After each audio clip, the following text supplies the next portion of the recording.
안녕하세요. 반갑습니다. 비트코인 뉴스 팡입니다. 2020년 6월 29일 비트코인 뉴스 전해드리도록 하겠습니다. 도움이 되신다면 좋아요, 구독, 댓글 달아주시면 감사하겠습니다. 뉴스 브리핑 먼저 시작해보도록 하겠습니다. 코로나19 재유행에 미 증시와 비트코인 동반 하락을 했다는 소식입니다. 비트코인이 올해 신고가 경신 가능성이 5%라고 전망을 하는 전망치가 나왔는데요. 자세히 잠시 후에 살펴보도록 하고요. 그리고 NH농협은행과 그리고 태평양 엑슬런트가 이 개정특근법 대응 컨퍼런스를 개최한다는 소식이 있습니다. 그리고 일본의 증권거래소 지주회사인 도카이 도쿄가 이 증권형 토큰 거래소 출범을 추진한다는 소식이 있습니다. AMD와 그리고 컨센시스 합작 사업을 시동을 걸었다라는 소식이 있는데요. 이더리움 블록체인을 겨냥한 인프라를 구축할 계획이라고 합니다. 자, 그리고 마이클 로보라츠 비트코인보다 금이 좋다라는 언급을 했다라고 하고요. 그리고 정부 내년 R&D 예산 21조인데요. 이 코로나19와 한국판 뉴딜에 집중을 한다라는 소식이 있습니다.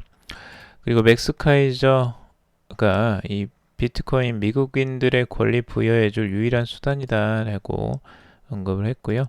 그리고 미국의 상원은행위원회가 이 디지털 달러 공청회를 연다고 합니다. 자, 그러면 첫 번째 소식부터 보도록 하겠습니다. 간밤에 뉴욕 증시 코로나19 재확산으로 경제가 다시 셧다운 될 수 있다라는 우려가 커지면서 급락을 했는데요. 뉴욕 증시의 다우존스 30 산업평균 지수는 전날보다 2.84% 떨어진 25,015.55로 장을 마감했습니다. 그리고 스탠더드 앤 푸어스 500 지수는 2.42%, 그리고 기술 중심의 나스닥 지수는 2.59% 각각 하락하며 거래를 마쳤습니다. 저번 주 이제 주간으로 이 하락세를 보면 3.3%, 다우존스가 3.3%, 그리고 S&P 500이 2.9%, 나스닥이 1.9% 각각 하락을 했습니다. 지금 이 지수와 함께 비트코인의 하락 흐름이 나왔는데요. 추가적으로 지금 하락세가 동반하면서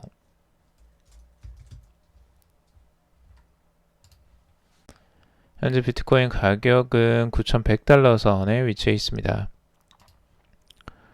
그래서 가격이 꾸준하게 지금 이제 하락세를 꾸준하게 보여주고 있는데요. 큰 힘을 지금 발휘하지는 못하고 있습니다. 비트코인이 안타깝게도.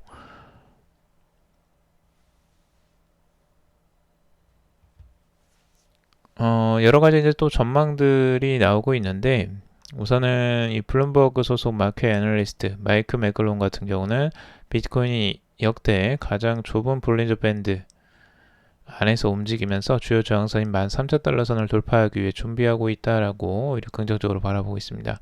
볼린저 밴드 상단인 13,000달러 선 돌파를 위해서는 BTC는 6,500달러 지지선을 지켜내는 것이 중요하다라고 지적을 하고 있습니다. 코인텔레그래프 같은 경우는 9,200달러 선 지지선이 무너지면 9,000에서 8,800달러 가격 아래로 후퇴하면서 8,300달러 선 지지선, 심지어 7,200달러 선 지지선까지 하락할 수 있다라고 보고 있습니다. 다만 9,500달러 저항선을 넘어선다면 9,800달러와 1만 달러 저항선을 향해서 갈 수도 있다라고 또 긍정적으로 전망을 하고 있습니다.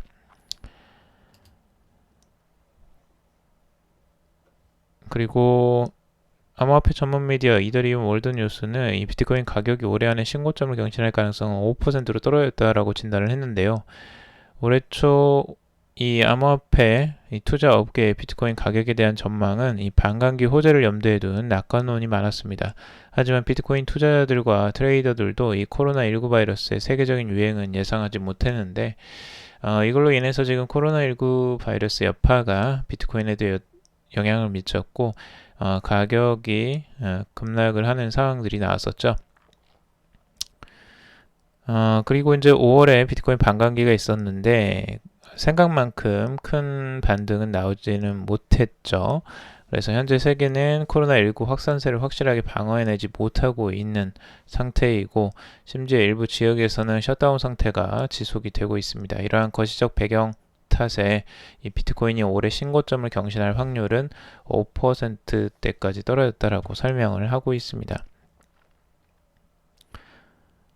그래서 아직까지도 코로나19가 이제 진정세가 있는 상태가 아니라 오히려 제2차 유행까지 지금 번지고 있는 상황이라 이 부분에 대한 조금 우려가 있고 조심스럽게 지금 시장을 바라보고 있습니다. 증시는 아직까지도 출렁거리고 있기 때문에 이 비트코인도 거기에 영향을 지금도 받고 있는 상황이니까 조심스럽게 시장을 좀 바라보고 있고요. 자, 그리고 비트코인 기술적 분석입니다. 지금 이제 트레이딩 샷의 이제 분석인데요. 트레이딩 샷 같은 경우는 단기적으로 지금 약세 전환을 염두에 두고 있습니다. 삼각으로 지금 이 수렴하는 형태들 이 두 가지를 보고 있는데, 우선 RSI가 지금 디센딩 트라이앵글 패턴으로 이렇게 아래쪽으로 가격이 모아지는 삼각형 추세를 지금 이어가고 있다라는 거죠. 과거에 지금 2019년도에 나왔던 이 패턴하고 비슷하게 지금 가격이 그 RSI가 아래쪽으로 삼각형으로 지금 만들어지고 있다라고 지금 보고 있어요. 그래서 이렇게 진행이 되면 추가적인 하락세가 또 한 번 나올 가능성들이 있기 때문에 이 부분은 이제 조심해야 된다라고 보고 있고요.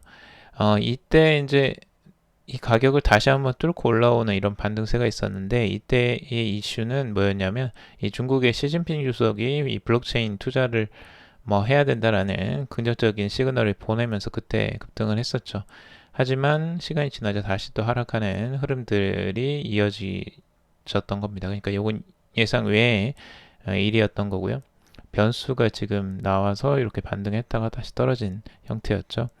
그래서 이 형태가 다시 한번 출현할 가능성들이 있다라고 지금 보고 있어요. 그래서 현재 가격대에서 추가적인 하락세가 나온다면 뭐 7,800달러 선까지도 바라볼 수 있다라고 지금 보는 것 같은데요. 우선 RSI로 보면 이제 그런 형태이고, 두 번째 이쪽에서도 이 가격이 삼각으로 지금 수렴하는 형태다라고 지금 보고 있어요. 그래서 이 형태들이 있고, 그리고 두 번째는 이 50일 이동평균선, 50일 이동평균선이 이제 꺾여 내려가는 이 형태가 지금 과거에도 있었던 것처럼 지금도 이 형태가 꺾이기 시작했다라는 거죠. 그래서 이 부분을 단기적으로 조정세의 시그널로 지금 해석을 하고 있고요. 그리고 여기서 이제 또 중요하게 바라보는 거는 200일 이동평균선, 요게 이제 지지를 받는지, 그리고 1000일 이동평균선도 있습니다. 이 1000일 이동평균선이 여기에서 한 이 정도의 자리에 위치할 거다. 그래서 7,800달러 선 정도를 위치할 것을 예상하고 있는데, 여기를 지지받을 수 있을지를 또 관건으로 보고 있습니다.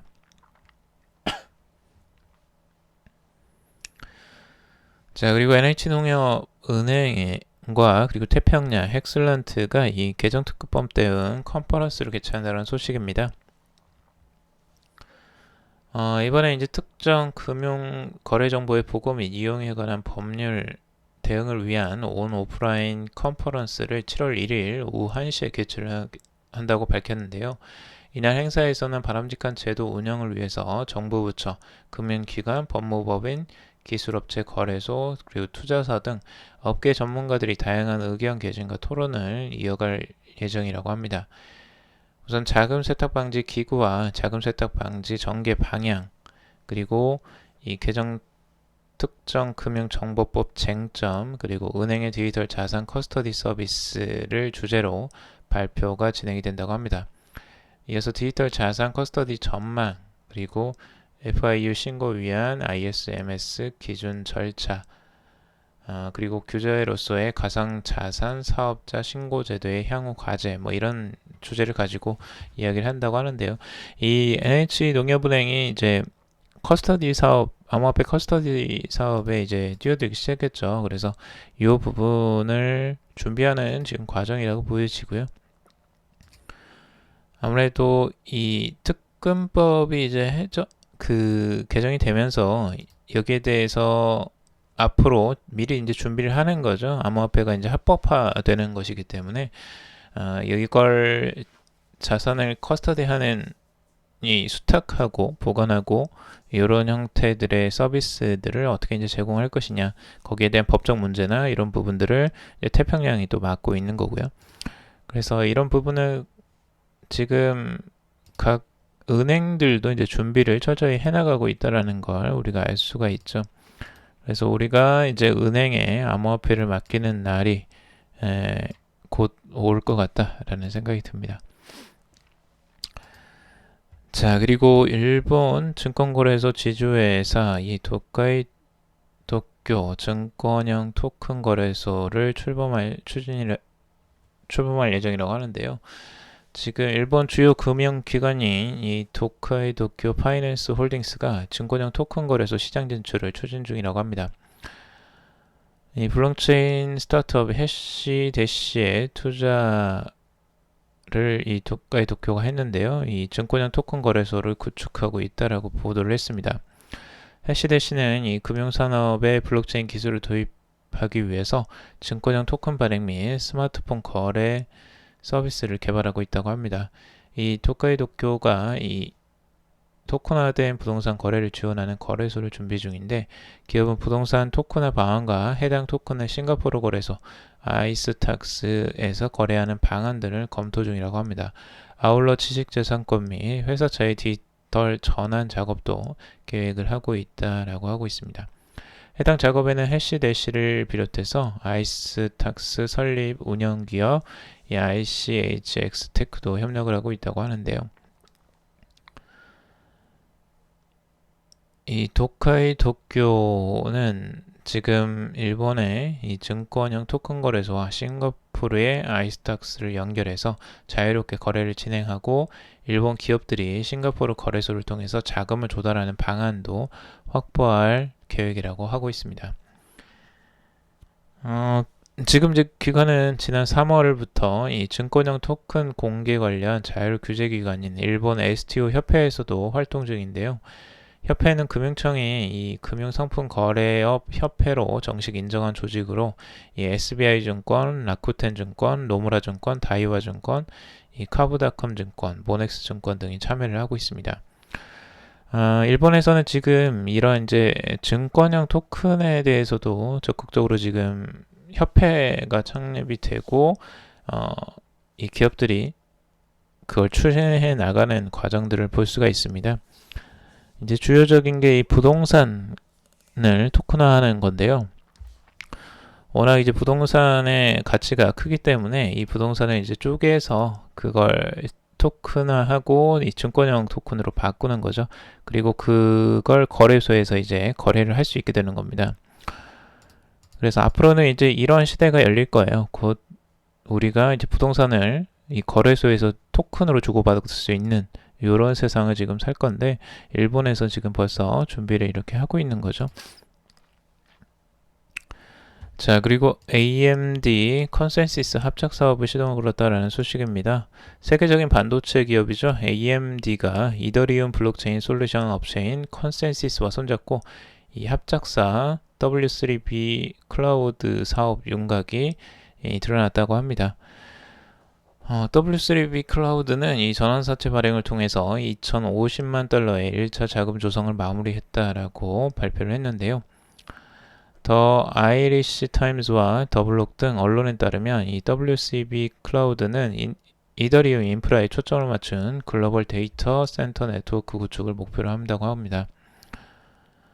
그리고 W3B 클라우드는 아일랜드 수도 더블린에 본사를 두고 앞으로 4년 이내에 세계 각지에 40개 데이터 센터를 설립할 계획이라고 하고 있습니다. 더블린에는 이 컨센시스의 본사가 지금 위치해 있다고 하는데요. 이 최고 경영자인 세미 아이사는 이 AMD와 컨센시스의 협력에 대해서 그래픽 처리 장치 제조 분야의 강자와 선도적인 블록체인 개발 업체가 함께 블록체인 경제를 위한 컴퓨터 인프라를 구축하게 될 것이다 라고 밝혔습니다. 컨센시스 설립자 겸 W3B 클라우드 공동 설립자인 조 루비는 이 AMD의 첨단 기술을 활용해서 블록체인 네트워크의 연산 능력을 강화하는 것은 전 세계적으로 새로 떠오르는 탈중앙화 시스템의 확장 가능한 수용에 큰 이득이 될 것이다라고 말을 하고 있습니다. 지금 이제 뭐 채굴 방식에서도 우리가 이제 그래픽 카드를 사용하는 형태가 있었는데, 지금 이제 어떤 부분에서 구체적으로 협력을 할지는 두고 봐야 되겠지만, 본격적으로 이제 반도체 회사와 직접적으로 손을 잡고 활동을 하는 걸 알 수가 있습니다. 그래서 이더리움 블록체인도 여기에서 앞으로 성능 향상이나 뭐 여러 가지 다양한 곳에서 업그레이드가 일어날 수 있는 거겠죠. 그래서 이런 하드웨어 업체와 이 소프트웨어 업체가 이렇게 손을 잡는 형태들도 굉장히 특별해 보이긴 합니다.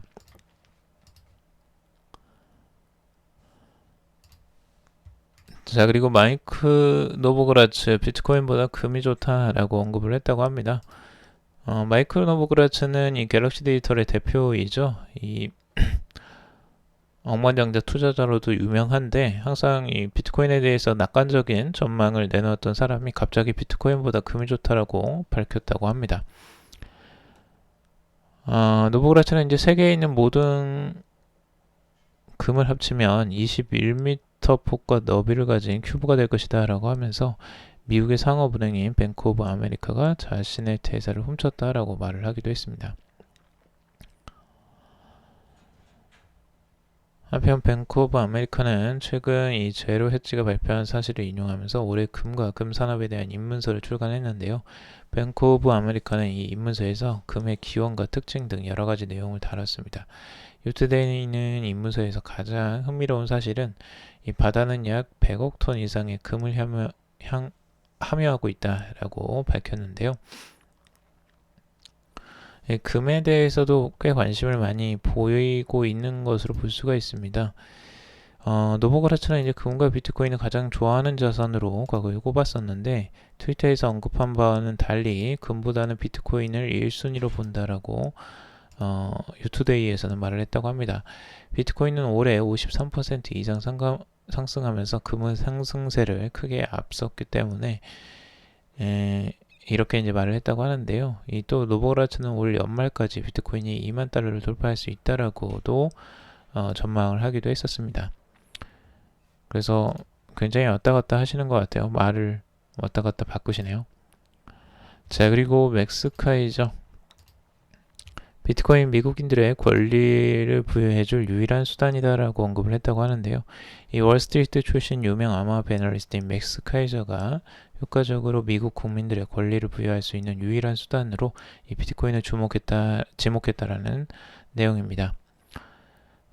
카이저는 지금 코로나19 사태 속에서 미국 연방준비제도 때문에 경제 불평등 속도가 가속화됐다라고 하면서, 게다가 최근에 이 조지 플로이드 사망 사건을 계기로 경제적 어감 문제가 경찰의 유색인종 어감만큼 심각하다는 사실이 드러났다라고 보도를 했습니다.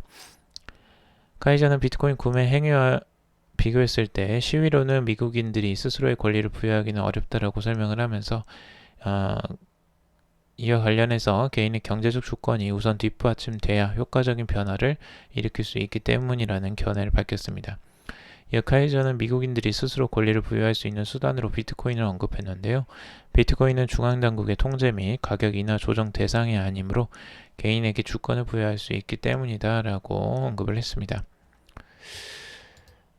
근데 모르겠어요. 비트코인이 과연 이 국가와 상관없이 운영이 될 수 있을지는 좀 미지수이긴 합니다. 왜냐하면 국가에서 이 거래 자체를 이제 허가하지 않거나 뭐 규제를 해버린다면 거래 자체를 할 수가 없는 상황도 벌어질 수 있기 때문에 이런 부분에서는 또 위험성이 있긴 합니다.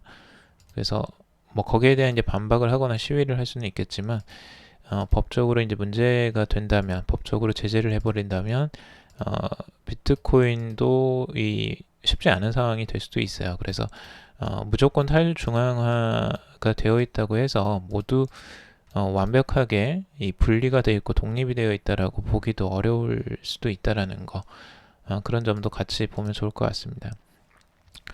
자, 그리고 미국의 상원은행위원회 디지털 달러 공청회를 연다라는 소식인데요. 미국의 상원 의원들이 디지털 달러에 대한 전문가 및 이해 당사자의 의견을 듣기 위한 자리를 마련했다고 합니다.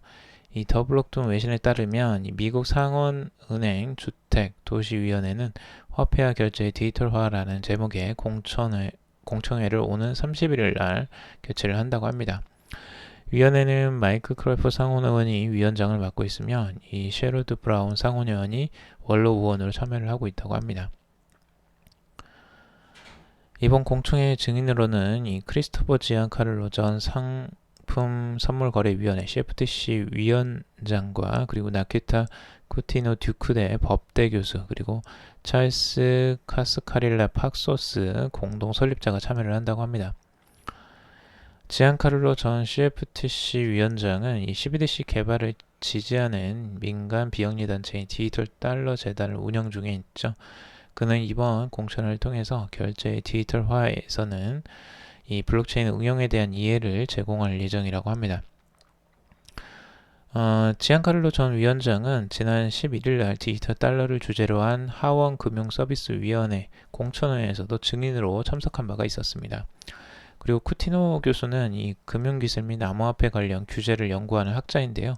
현재 두쿠대에서 규제 리부팅 그리고 핀테크와 금융 포괄성을 통한 금융 규제 재구상이라는 제목으로 강의를 진행하고 있다고 합니다. 교수는 이번 공청회에서 디지털 경제 관련 정책 규제 방안과 교육 사례에 대한 의견을 나눌 예정이라고 합니다. 그리고 팍소스는 2018년 달러 기반 스테이블코인인 팍스를 출시했는데요. 가치를 담보하기 위해서 토큰 액수에 해당하는 미국 달러를 연방예금공사에 예치를 하고 있습니다. 팍소스 CEO는 이 달러 대한 화폐 부분을 대표하는 이해 당사자로 산업의 입장을 전달하게 된다고 합니다. 공청회는 오는 30일 온라인으로 진행이 되고요. 라이브 스트리밍을 통해서 공개될 예정이라고 하고 있습니다. 그래서 미국 상원은행위원회에서도 이제 디지털 달러 공청회를 여는 거죠. 미국 같은 경우는 이렇게 이제 직접적으로 그런 이해 당사자들을 불러서 여기에 대한 의견을 이렇게 들어보는 것은 굉장히 좋은 문화인 것 같아요. 그래서 실제적으로 어떤 문제가 있는지를 들어보고 이제 뭐 규제를 하든 어쩌든 그걸 반영을 거기에 이제 하는 건데 아무런 얘기도 듣지도 않고 서로 대화도 하지 않은 상태로 그냥 무작정 규제를 하는 것보다는 훨씬 나은 방식인 것 같습니다. 자, 오늘 여기까지 정리를 해봤습니다. 여러분들 도움이 되셨길 바라고요. 도움이 됐다면 좋아요, 구독, 댓글 달아주시면 감사하겠습니다. 투자에 관련된 정보들은 참고사항일 뿐이고 조언이 아니니 투자하실 때 여러분들 스스로 꼭 판단하시고 결정하시길 바라겠습니다. 금일도 방송 들어주셔서 정말 감사합니다.